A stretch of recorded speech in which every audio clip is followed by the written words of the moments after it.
एक बार हस्तिनापुर के महाराज प्रतीत गंगा के किनारे तपस्या कर रहे थे।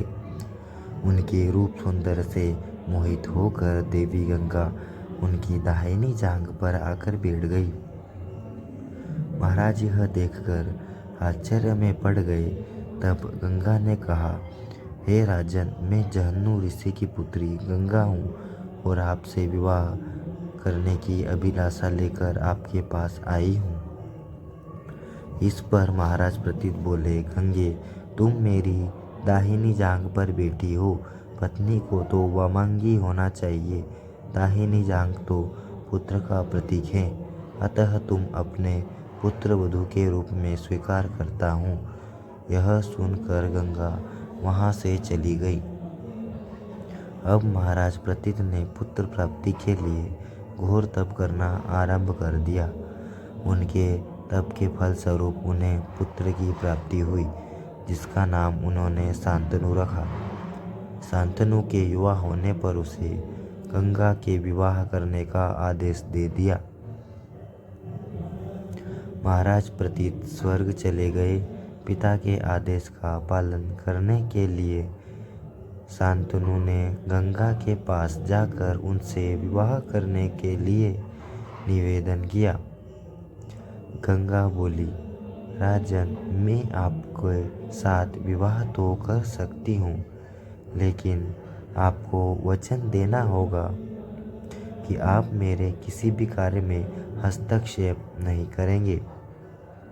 शांतनु ने गंगा के कहे अनुसार वचन देकर उनसे विवाह कर लिया।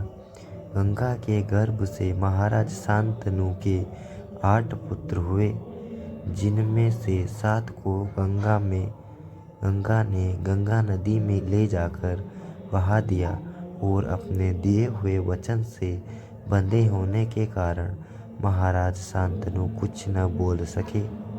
जब गंगा का 8वां पुत्र हुआ और वह उसे भी नदी में बहाने के लिए जाने लगी, तो राजा शांतनु से रहा न गया और वे बोले, गंगा, तुमने मेरे 7 पुत्रों को नदी में बहा दिया गया, किंतु प्रतिज्ञा के अनुसार मैंने कुछ न कहा। अब तुम मेरे इस 8वें पुत्र को भी बहाने जा रही हो। मैं तुमसे प्रार्थना करता हूँ कि कृपया करके इसे नदी में मत बहाओ। यह सुनकर गंगा ने कहा, राजन, आप मेरी प्रतिज्ञा भंग कर दी है, इसलिए अब मैं आपके पास नहीं रह सकती। इतना कहकर गंगा अपने पुत्रों के साथ अंतर्ध्यान हो गई। तत्पश्चात महाराज शांतनु ने 26 वर्ष ब्रह्मचार्य व्रत धारण करके व्यतीत किए। फिर एक दिन उन्होंने गंगा के किनारे जाकर गंगा से कहा, गंगे, आज मेरी इच्छा उस बालक को देखने की हो रही है जिसे तुम अपने साथ ले आई थी।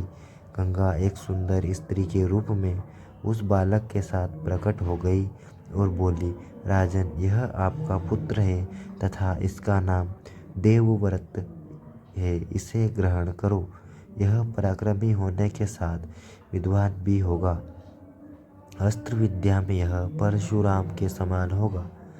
महाराज शांतनु अपने पुत्र देवव्रत को पाकर अत्यंत प्रसन्न हुए और उसे अपने साथ हस्तिनापुर लाकर युवराज घोषित कर दिया। एक दिन महाराज शांतनु यमुना के तट पर घूम रहे थे कि उन्हें नदी में नाव चलाते हुए एक सुंदर कन्या दृष्टिगत हुई।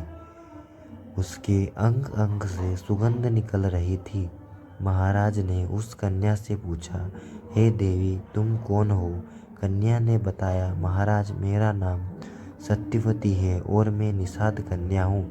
महाराज उसके रूप यौवन पर रीझकर तत्काल उसके पिता के पास पहुँचे और सत्यवती के साथ अपने विवाह का प्रस्ताव रखा। इस पर धीवर निषाद बोला, राजन, मुझे अपनी कन्या का आपके साथ विवाह करने में कोई आपत्ति नहीं है, परंतु आपको मेरी कन्या के गर्भ से उत्पन्न पुत्र को ही अपने राज्य का उत्तराधिकारी बनाना होगा। निषाद के इस वचनों को सुनकर महाराज शांतनु चुपचाप हस्तिनापुर लौट आए। सत्यवती के वियोग में महाराज शांतनु व्याकुल रहने लगे। उनका शरीर दुर्बल होने लगा। महाराज की इस दशा को देखकर देवव्रत को बड़ी चिंता हुई। जब उन्हें मंत्रियों के द्वारा पिता की इस प्रकार की दशा होने का कारण ज्ञात हुआ तो वे तत्काल समस्त मंत्रियों के साथ निषाद के घर जा पहुँचे और उन्होंने निषाद से कहा, हे निषाद, आप सहर्ष अपनी पुत्री सत्यवती का विवाह मेरे पिता शांतनु के साथ कर दें। मैं आपको वचन देता हूँ कि आपकी पुत्री के गर्भ से जो बालक जन्म लेगा वही राज्य का उत्तराधिकारी होगा। कालांतर में मेरी कोई संतान आपकी पुत्री के संतान का अधिकार छीन न पाए। इस कारण से मैं प्रतिज्ञा करता हूँ कि आजन्म अविवाहित रहूँगा। उनकी इस प्रतिज्ञा को सुनकर निषाद ने हाथ जोड़कर कहा, हे देवव्रत, आपकी इस प्रतिज्ञा अभूतपूर्व है।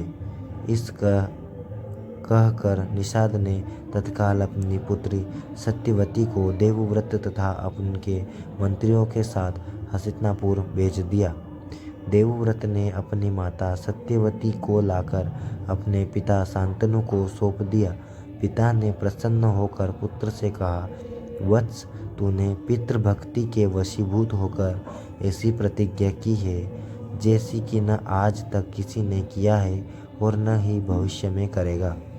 मैं तुझे वरदान देता हूँ कि तेरी मृत्यु तेरी इच्छा से ही होगी। तेरी इस प्रतिज्ञा करने के कारण तू भीष्म कहलाएगा और तेरी प्रतिज्ञा भीष्म प्रतिज्ञा के नाम से